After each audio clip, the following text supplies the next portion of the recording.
மரியாதைக்குரிய இந்த சீசா படத்தினை வெற்றி பெற வேண்டும் என வாழ்த்த வந்திருக்கிற மேடையில் இருக்கிற வல்லவர்களே, எதிரில் அமர்ந்திருக்கிற உள்ளத்தின் அடித்தளத்திலிருந்து ஆழ் மனதிலிருந்து வாழ்த்த வந்திருக்கிற நல்லவர்களே, உங்கள் அத்தனை பேருக்கும் என்னுடைய நன்றி கலந்த வாழ்த்தினையும் வணக்கத்தையும் தெரிவித்துக் கொள்கிறேன். டைரக்டர் குணா அவர்கள் நேற்று இரவு என்னை சந்தித்து அழைத்தார்கள். நான் வேறொரு வேலையாக இருந்து வர முடியாத சூழ்நிலை. நான் எவ்வளோ சொன்னேன், நான் எர்ணாவூர் பக்கம் இருக்கேன், அங்கேருந்து வர்றதுக்கு இல்லை, எப்படியாவது வந்தாகணும்னாங்க. அன்பு கட்டளை இயக்குனுடைய அந்த அன்பு கட்டளை ஏற்று சின்ன படம் பெரிய படமாக வேண்டும், நம்முடைய நல்ல உள்ளத்தாலே அதை வாழ்த்த வேண்டும். வைப்ரேஷன் வேறு ஒன்றும் இல்லை, நல்லவங்கெல்லாம் சேர்ந்து ஆழ் மனதிலிருந்து வாழ்த்துதல், இறைவனை வேண்டுதல், அது வெற்றிக்கு அறிகுறியாகும். அது அப்புறம் டைரக்டருடைய திறமை, ப்ரொடியூசருடைய அதிர்ஷ்டம். இதில் என்னென்னா, ப்ரொடியூசர் ஒரு மருத்துவர். அந்த மருத்துவர் வேலையை பார்க்காம கதை எழுதுறது, கவிதை எழுதுறது, அதையும் சேர்த்து பார்த்துருக்கார்.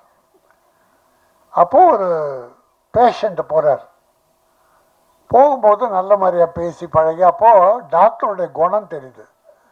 எந்த பேஷண்ட் போனாலும் அவங்களோட மனசு விட்டு பேசி அவங்களுடைய பிரச்சனைகளை தெரிந்து முடிந்தால் உதவி பண்ணுறது, இல்லைன்னா நோய் தீர்க்கிறது. ஓ, மனநல மருத்துவரா? ரொம்ப மகிழ்ச்சி. அதான் உங்கள் மனம் நலமடைய அவர் வாழ்த்திருக்கிறார்.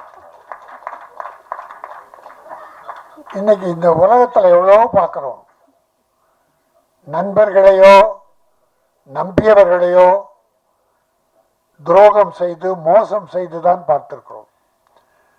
ஆனால் நோய் தீர்க்க போனவரை அவர் குறையறிந்து நோயையும் தீர்த்து அவர் வாழ்க்கையிலுடைய அந்த கஷ்டத்தையும் போக்குவதற்கு, அவருடைய எண்ணத்தை நிறைவேற்றுவதற்கு ஒரு பட தயாரிப்பாளரானது உலக அதிசயம். அது அந்த நல்ல மனம் வாழ்க, செந்தில்நாதன் நாடு போற்ற வாழ்க. சீசா அப்படி வித்தியாசம்னா, பொருளாதாரத்தில் உயர்ந்தவங்க உயர இருப்பாங்க, தாழ்ந்தவங்க கீழே இருப்பாங்க. வெயிட் அதிகமாக இருக்கவன் கீழே இருப்பான், வெயிட்டு குறைவாக இருக்கவன் மேலே இருப்பாங்க.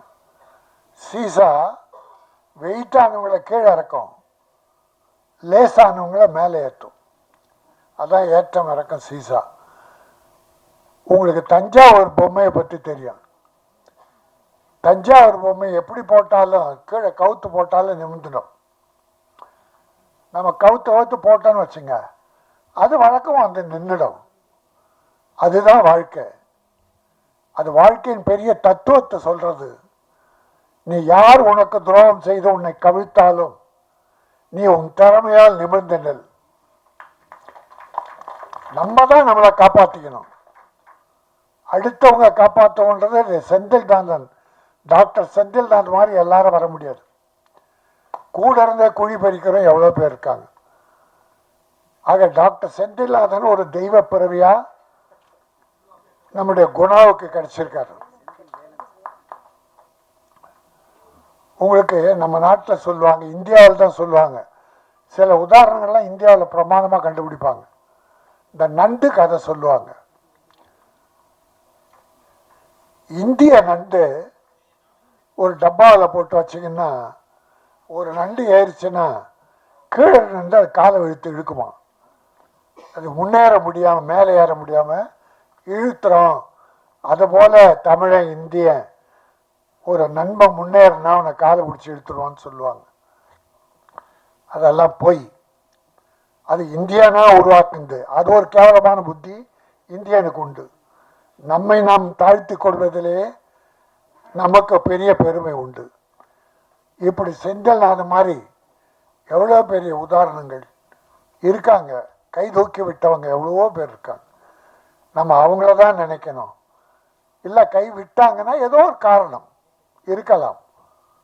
ஆனால் அவங்கள மன்னிச்சு இன்னா செய்தாரை ஒருத்தல் அவர் நான நன்னயம் செய்து விடல் என வள்ளுவன் சொன்னது போல நம்ம தவறு செய்தோட மன்னிச்சிடணும். இந்த சீசா என்பது ஒரு அருமையான கதை. குணா சொன்னார். அவர் எப்படி டைரக்டர் ஆனார், டாக்டர் எப்படி அவருக்கு உதவி பண்ணார் என்று சொன்னதோடு கதையுடைய ஒரு சில வரிகளை சொன்னார். எத்தனை நாள் ஷூட் பண்ணேன்னு சொன்னார். நான் முதல்ல யார் வந்து கேட்டாலும் எவ்வளோ ஷூட் பண்ணீங்கன்னு ஒரு நியாயமான அளவு ஷூட் பண்ணிருக்காரு. செலவினங்களும் இந்த படத்துக்கு தேவையான கதைக்கு தேவையான செலவு பண்ணியிருக்காங்க. மிதமிஞ்சியும் அவர் பண்ணிடல. ஆக அப்படி ஒரு நல்ல டைரக்டர் தமிழுக்கு கிடைத்திருக்காரு. அவரை டாக்டர் அறிமுகப்படுத்தியிருக்கார். ஆகவே இந்த தமிழ் சார்ந்து ஒரு சின்ன ஒரு தமாஷா ஒன்று மட்டும் சொல்லிட்டு முடிச்சுக்கிறேன். ஒரு இந்தியன், ஒரு அமெரிக்கன், ஒரு ஜப்பான், இந்த 3 பேரும் ஒரு விமானத்தில் போகிறாங்க. விமானத்தில் மற்றவங்களும் இருக்கிறாங்க. விமானம் தாங்காமல் தடுத்து ஆடுது. இப்போ யாராவது ஒருத்தர் குதிச்சா இந்த விமானத்தை காப்பாற்றலாம் அப்படின் போது 3 பேர் கடவுளை வேண்டிக்கிறாங்க. கடவுளே, என் இந்தியாவை காப்பாற்று. அமெரிக்கன், என் அமெரிக்காவை காப்பாற்று. ஜப்பான்காரன், ஜப்பானை காப்பாற்றுன்னு கடவுளை வேண்டிக்கிறான். ஜப்பான்காரன் கடவுளை வேண்டிக்கிறான், கடவுள் ஆசீர்வதிக்கிறார். அமெரிக்காக்காரன் கடவுளை வேண்டிக்கிறான், ஆசீர்வதிக்கிறார். இந்தியாக்காரன் கடவுளை வேண்டும் போது கடவுளே அழுறார். கடவுள் ஓன்னு அழுறார். என்னன்னா இந்தியாவை காப்பாற்றி இந்தியனே இல்லை. சரியா, இந்தியாவிலேயே ஆட்கள் இல்லை. ஆக எல்லாரும் சேர்ந்தாலும் இந்தியாவை காப்பாற்றுறது கஷ்டம் அப்படின்னு ஒரு உதாரணம் சொல்லுவாங்க. அதெல்லாம் பொய். அப்படிப்பட்ட உதாரணங்களை சூது மனம் படைத்தவர்கள், குறைபாடு மனம் படைத்தவர்கள் தான் சொல்லுவாங்க. எல்லாருமே பாசிட்டிவ், பாசிட்டிவா நான் வளரணும், நீ வளரணும், நாடு வளரணும், எல்லாரும் வளரணும் என்கிற எண்ணம் யாருக்கெல்லாம் இருக்கிறதோ அவர்கள் மனம் தூய்மையாக இருக்கும். நம்முடைய விவேகானந்தர் ஒரு உதாரணம் சொல்லுவார். மனிதனே, உன் மனம் குப்பை தொட்டி அல்ல. அந்த குப்பை தொட்டியாக நினைத்து நீ கண்டதை உள்ளே போட்டுக் கொள்ளாதே. பொய், அழுக்காறு, துரோகம், பிறரை பிறரை அழிக்க வேண்டும் என்ற எண்ணம் போன்ற குப்பைகளை உன் மனதில் போட்டுக் கொள்ளாதே. மனம் ஒரு தங்க பீரோ. அந்த பீரோவில் என்ன வைப்போம்? தொடப்பக்கட்டை, செருப்பு, இதெல்லாம் யாருன்னா ஒரு பீரோவில் வைப்பாங்களா? அதை தூக்கி வெளியே போடுவாங்க. ஆனால் உன் மனம் ஒரு தங்க பீரோ. அதை நல்லவைகளை வை, பிறர் வாழ வேண்டும் என்கிற வள்ளல் தன்மையை வை. நீ சுத்தமாக இரு, தூய்மையாக இரு. மக்கள் எல்லோரும் உன்னை வாழ்த்துவார்கள். நீ மக்களை வாழ்த்து. பிறரை வாழ்த்துவதாலே நீ வாழலாம் என்பதாலே இந்த சின்ன படத்தை பெரிய படமாக வேண்டும் என்று இறைவன் அருள் வேண்டி வந்திருக்கிறேன். சீசா என்கிற இந்த படம் நல்ல மனம் கொண்ட மருத்துவரால் இன்றைக்கு இது ஆரம்பிக்கப்பட்டது. ஒரு புதிய இயக்குனரை உருவாக்கி இருக்கிறார். இயக்குனரும் வாழ வேண்டும், தயாரிப்பாளர் வாழ வேண்டும். தயாரிப்பாளர் திரும்பி பணம் வந்தால் அடுத்து படம் எடுப்பார்.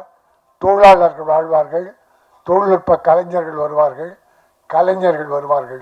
ஆகவே இந்த சீசா முதலீடு செய்த நமது மருத்துவர் ஐயா வாழ்க, வெற்றி பெறுக, இயக்குனர் வாழ்க, தொழில்நுட்ப கலைஞர்கள் அத்தனை பேரும் வாழ்க.